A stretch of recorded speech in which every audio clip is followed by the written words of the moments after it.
बचपन से ही अनन्या का रंग थोड़ा सा काला था, लेकिन उसके काले रंग पर लंबे और घने बाल उसे बहुत सुंदर बनाते थे। जो भी उसे पहली बार देखता वो उसकी तारीफ किए बिना रह नहीं पाता था। लेकिन बचपन में ही अनन्या की माँ का कार एक्सीडेंट से मौत हो जाती है, इसलिए उसकी एक सौतेली माँ थी जो उसे बिल्कुल भी पसंद नहीं थी। वो उसके साथ हमेशा बुरा व्यवहार ही करती थी। लेकिन एक दिन देखो तो मेरी अनन्या के बाल कितने सुंदर हैं। ऐसे बाल तो पूरे मोहल्ले में क्या पूरे गांव में भी किसी के नहीं है। मेरी अनन्या तो सबसे सुंदर है, सबसे सुंदर। अरे क्यों झूठ बोल रही हो बुढ़िया? इस काली कलुट्टी में आपको क्या खूबसूरती दिखाई देती है?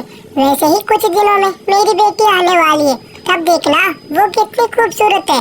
फिर आपको पता चलेगा कि खूबसूरती क्या होती है। इस काले रंग के कोयले में तो कुछ भी नहीं है। वैसे भगवान ने इसे लंबे और घने बाल क्या दे दिए? आप तो इसकी तारीफों की फूल ही बना बैठी हो। जब तुझसे बात करने की तमीज नहीं है तो मुझे समझ नहीं आता तुम किसी से बात ही क्यों करती हो। मेरी पोती इस दुनिया में सबसे सुंदर है। बस काला रंग होने से कोई इंसान बदसूरत नहीं होता। अगर ऐसा ही होता तो भगवान श्री कृष्ण भी काले रंग के थे, लेकिन उससे जैसा आज से कुछ दुनिया में सुंदर हो पाया है। अरे अरे बुढ़िया, अब बस भी करो। पहले तो इसकी तुलना गाँव वालों से कर रहे थे, अब इसकी तुलना भगवान से करने लगी हो। कहाँ श्री कृष्ण भगवान? ची ची, ऐसी बातें बोलते समय आपको शर्म नहीं आती? सिर्फ इसके सर पर लंबे और काले बाल होने की वजह से कोई सुंदर नहीं दिखता। बुढ़िया, ये तेरी पोती है तो क्या तुम इसकी तुलना भगवान से करोगी? आधी बॉडी हो चुकी हो। ऐसी बातें बोलने से पहले कम से कम सोच तो लिया करो। अनन्या की सौतेली माँ उसे काले रंग के लिए ऐसी जली काटी बातें कहती रहती थी। अनन्या को उस बातों का बहुत बुरा लगता था, लेकिन उसकी दादी हमेशा लाड प्यार करके उसे समझा दिया करती थी।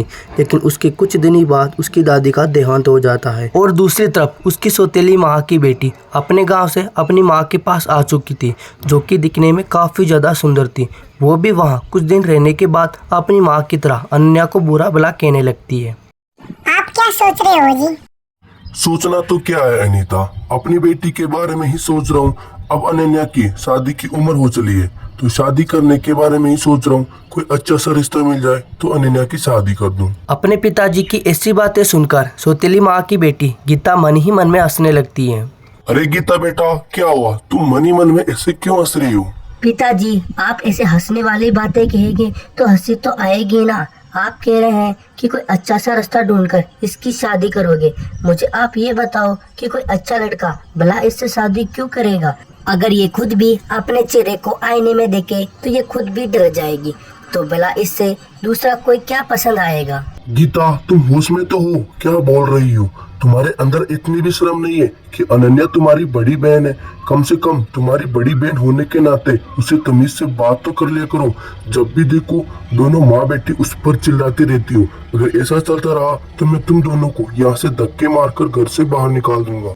अरे मेरी बेटी ने ऐसा क्या कह दिया जो आप उस पर इस तरह से चिल्ला रहे हो? उसने जो भी कहा सच ही तो कहा। अब ये काली है तो इसे काली ही बोलेंगे ना। अब भला इसे कोई क्या ही पसंद आएगा कालो कलेटी को? बस अब बहुत हो गया। मैं अपनी बेटी के बारे में एक भी शब्द नहीं सुनूंगा। अब मैं जा रहा हूँ अपनी बेटी के लिए कोई अच्छा सा रिश्ता ढूंढने। अनन्या के पिताजी अगले दिन ही कोई अच्छा सा रिश्ता ढूंढने के लिए वहां से निकल जाते हैं और अगले हफ्ते ही अनन्या को देखने के लिए लड़के वाले उसके घर पर आते हैं। अनन्या सबके लिए चाय नाश्ता बनाकर डाइनिंग टेबल पर रख देती है और उसकी होने वाली सासू माँ बोलती है, बेटा, ये चाय नाश्ता तो तूने बहुत ही अच्छा बनाया है। खाना तो तुम बहुत ही अच्छा बना लेती होगी। तुम्हारे हाथ का खाना हमें बहुत पसंद आया। जी, मेरी अनन्या तो हर काम में गोड़ी है। घर के काम से लेकर सिलाई कढ़ाई बुनाई तक सब काम इसे अच्छे से आता है। ये तो बहुत अच्छी बात है। अपने बेटे के लिए मैं ऐसे ही लड़की ढूंढ रही थी जो गुणवती और संस्कारी हो। वैसे आजकल की लड़कियों को देखो तो तौबा रे तौबा, ना तो उसमें कोई संस्कार है और ना उसमें कोई बोलने की तमीज। लेकिन आपकी बेटी तो मुझे संस्कारी लग रही है और ऊपर से इसके सिर पर लंबे और घने बाल इस पर कितने सुंदर लग रहे हैं। मेरे बेटे की सरकारी नौकरी, इसलिए मुझे ऐसे ही बहू चाहिए थी जो घर के काम के साथ साथ बाहर की चीजों का भी ध्यान रखे। अगर मेरा बेटा तुम्हें कभी अपने ऑफिस की पार्टी में ले जाए तो किसी बात की शर्म मत करना। तुम सब लोग घुल मिल कर रहना, क्योंकि ये तो मेरे बेटे का जीवन का हिस्सा है। आप उसकी चिंता बिल्कुल भी मत करिए बहन जी। मेरी बेटी पूरी तरह से पढ़ी लिखी है, उसे हिंदी इंग्लिश सब बोलने आती है।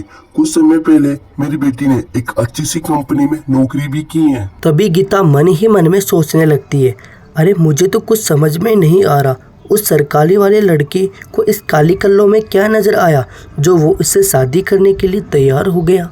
भाई साहब, मैं सच बताऊं तो जब मैंने आपकी बेटी को राजू की बेटी की शादी में देखा तो आपकी बेटी के लंबे और काले घने बाल देखकर ही मुझे आपकी बेटी बहुत पसंद आ गई थी। आपकी बेटी के ऐसे लंबे काले बाल होने की वजह से मेरे बेटे को भी आपकी अनन्या बेटी बहुत पसंद आई। बेटा, तुम्हारे ये लंबे बाल ही तुम्हारी खूबसूरती है। तुम अपने लंबे और घने बालों को हमेशा ऐसे ही रखना बेटा। लड़के वाले वहाँ से पक्का रिश्ता करके चले जाते हैं, लेकिन इसी वजह से गीता और अनीता उस अनन्या से बहुत जलने लगती है। अरे माँ, देखो तो इस काली कुल्लू को मुफ्त में ही कितना अच्छा लड़का मिल गया। अरे किसी सरकारी वाले लड़के को तो मुझ जैसे लड़की से शादी करनी चाहिए थी। मैं दिखने में कितनी खूबसूरत हूँ, उसके बाद भी सिर्फ उसके लंबे और कालों वालों की वजह से उसे पसंद कर लिया। माँ, ये सब तो मुझसे सहन नहीं हो रहा। सहन तो ये सब मुझसे भी नहीं हो रहा। काश उस लड़के की शादी तेरे से हो जाए तो कितना अच्छा होगा। वैसे सच बताऊं तो उसके लंबे और काले बाल के अलावा उसमें कुछ भी अच्छा ही नहीं है। अगर उसके सिर पर बाल ही ना रहे तो ना बजेगा बांस और ना रहेगी बांसुरी।